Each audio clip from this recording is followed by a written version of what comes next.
नारी हक्ती। Thank you sir.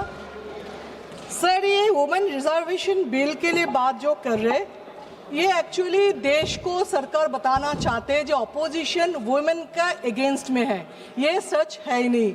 हम लोग का रिजर्वेशन बिल ऑलरेडी 2023 में साइन कर दिया था, हम लोग सब एक्सेप्ट कर लिए थे।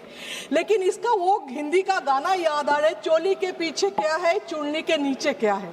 तो ये एक्चुअली चोली का पीछे मीन्स इस रिजर्वेशन बिल के पीछे डिलिमिटेशन का क्या बात है, क्यों इसको जोड़ दिया है, तो उसको क्यों औरत के पीछे छुपना पड़ रहा है इस बिल के अंदर, वो तो नहीं होना चाहिए था ना। आप बताइए, अभी तक सरकार ने कौन सा एथिकली काम किया?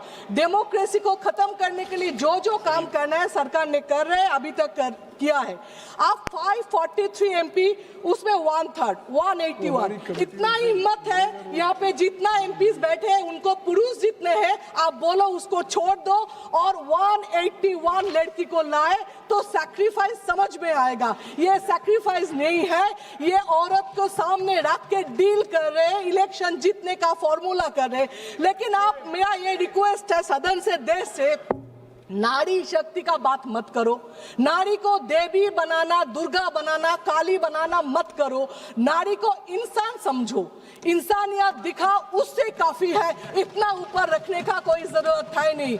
अगर वही है तो फिर आप ये करो ना, आपका MP पुरुष, तो मतलब क्या आप 543 हक आपका रख रहे हो, फिर भी नारी के बात कर रहे हो, फिर भी बोल रहे हो एम्पावरमेंट कर रहे हो। क्या है, आप कौन होते हैं एम्पावर करने के लिए?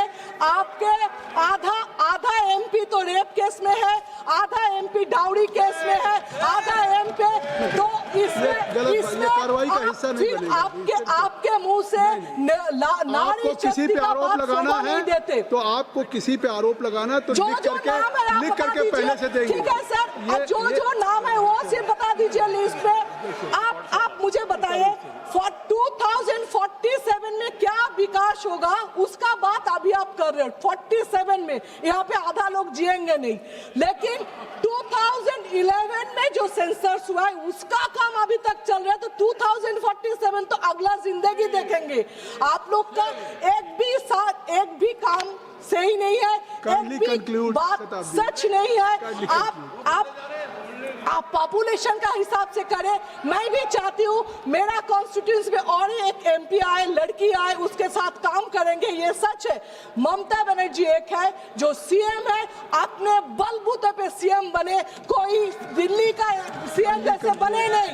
तो वो और 37% ऑलरेडी कोई लॉ का जरूरत नहीं हुआ, कोई अमेंडमेंट का जरूरत नहीं हुआ, कोई बिल का जरूरत नहीं हुआ, फिर भी हम लोग यहाँ पे हैं ममता बनर्जी की वजह से, क्योंकि वो बात नहीं करते, ड्रामा नहीं करते, सिर्फ करके दिखाते हैं, जो बीजेपी वाला नहीं करके दिखाते, सिर्फ इलेक्शन जीतने का तरीका है। लेकिन फिर भी इस टाइम में सब कुछ छोड़ के, वार इतना इम्पोर्टेंट इशू था, तब भी आप ये सेशन नहीं किया इतना इम्पोर्टेंट इशू में, फिर भी अभी किया है। क्योंकि DMK हम लोग का आसाम को सब आना पड़ेगा, डिस्टर्ब होगा इलेक्शन का।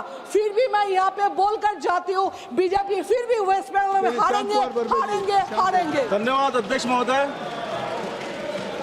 नारी शक्ति वंदन अधिनियम बिल पर मैं बोलने के लिए खड़ा हुआ हूँ।